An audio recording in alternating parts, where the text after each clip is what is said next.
ano mo generator? City. Ayan, konting background lang.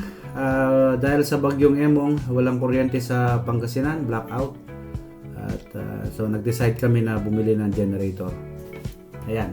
So after namin na mangambas diyan sa Mega Save Mark sa Kapas, dumiretso kami sa City Hardware sa pagitan ng Tarlac at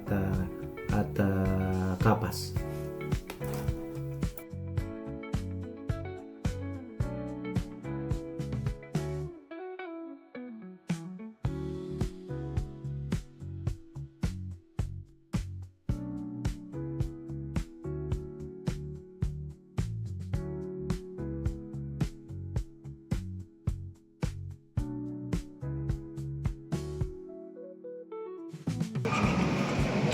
May napili ka na?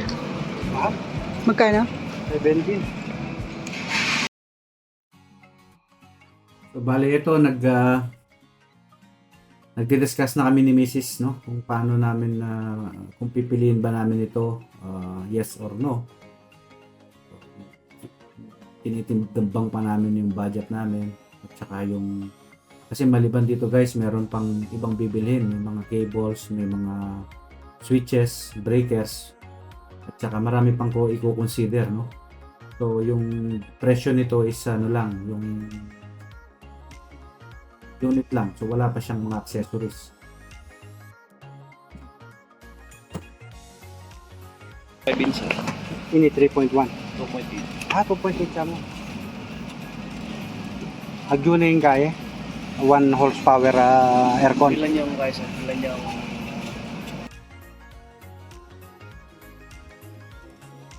Ayan, yun na yung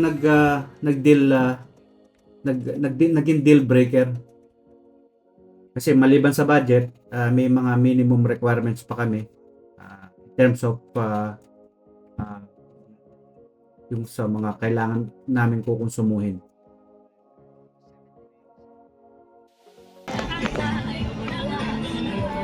So guys, punta tayo ng Mabalacat sa sa Marina Arcade.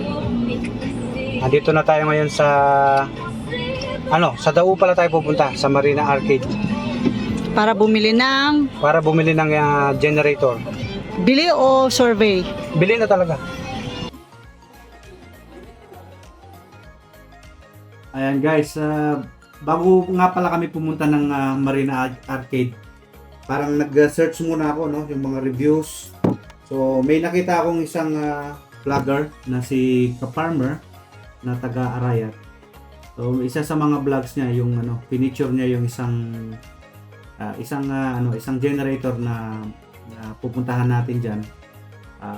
Sa tingin ko naman is papasok dun sa budget natin at saka dun sa minimum requirements ng wattage na kailangan natin no, para sa aircon, sa mga electric fan no, at saka mga lang naman panggabing konsumo, charging ng telepono. So para lang may natin yung magdamag doon kasi alam ko mainit doon sa amin doon sa Bulinaw. So kaya ayan, pupuntahan na namin yan. Diyan na kami sa papuntang Dao. So from Tarlac, nag-stay muna kami ng Kapas, ng Halian. Tapos from Kapas to Dao, lang yan, mga 20 to 30 minutes lang na biyahe. Or email rw951fm@yahoo.com.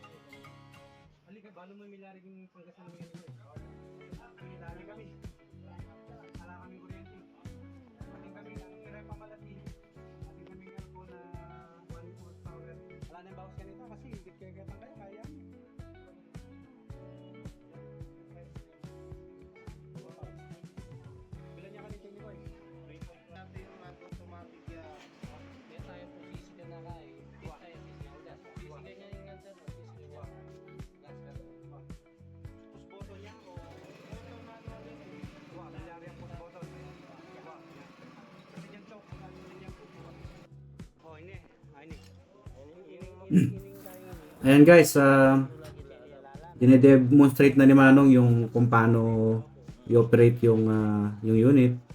So bumili din ako diyan ng circuit breaker, saka yung casing ng circuit breaker, wire. So bali mahaba-haba din yung wires, yung wire na kailangan.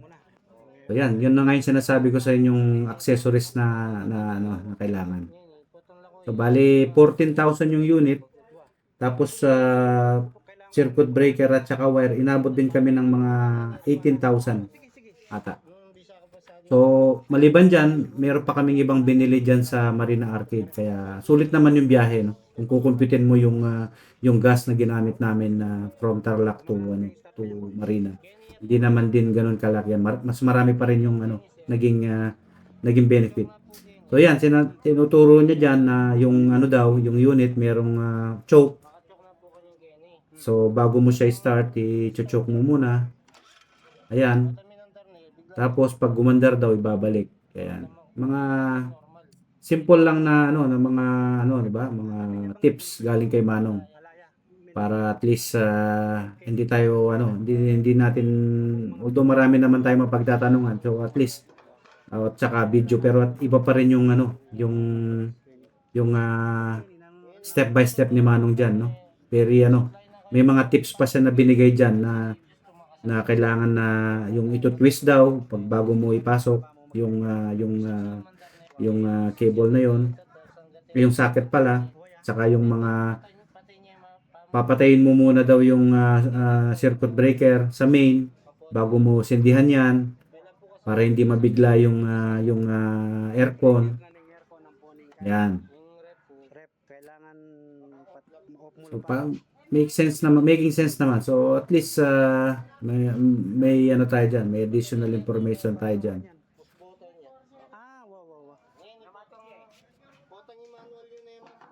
No, yan, pag manual daw, kung halimbawa sira na yung battery, ayan, dinedemo niya paano. Hindi lang magawa ngayon kasi nga kanina nung in-start niya, ilagyan na lang nila ng konting gas. Yan daw yung gauge nung yung fuel, kung ilan pa yung fuel natin na natitira. Ayan. Ayan, pag di daw ginagamit, tatanggalin daw yung baterya, yung wire ng baterya para hindi malobat. Halimbawa ginamit niya mong Bing. Mag-umpisa mong alas 8 hanggang alas 3. Ayan, yung tip naman na yan, kapag ginamit mo ng mula alas 8 hanggang alas 12 kunyari, habang nagpapatulog ng bata, lalagyan mo daw ng electric fan para hindi mag-overheat. Pwede naman daw lumampas ng 4 hours. Pero lalagyan mo lang daw ng electric fan. Tututok mo daw yung electric fan diyan. Ilan oras wala dapat? Basta makatutok yung blower, didilayan aso pa. Pinapalamig mo daw yung makina niya. Yan. Yan. So hindi po sponsor ditong video na to. Ano lang din, practicality purposes, kung sino man ang mabigyan natin ng extra information. Kung may tanong po kayo, comment lang sa baba regarding sa performance nitong unit na to. Salamat, like and subscribe. Bye. Yung po yung main niya. Tapos yung genset. Basta po. Kuya, buta yung electrician. Ngayon po po itong naka-install na po ganyan eh. Lock ya po yun. Gamit ka datang maning po yun. Iya po yung kasalubog. Tas iya po yung generator.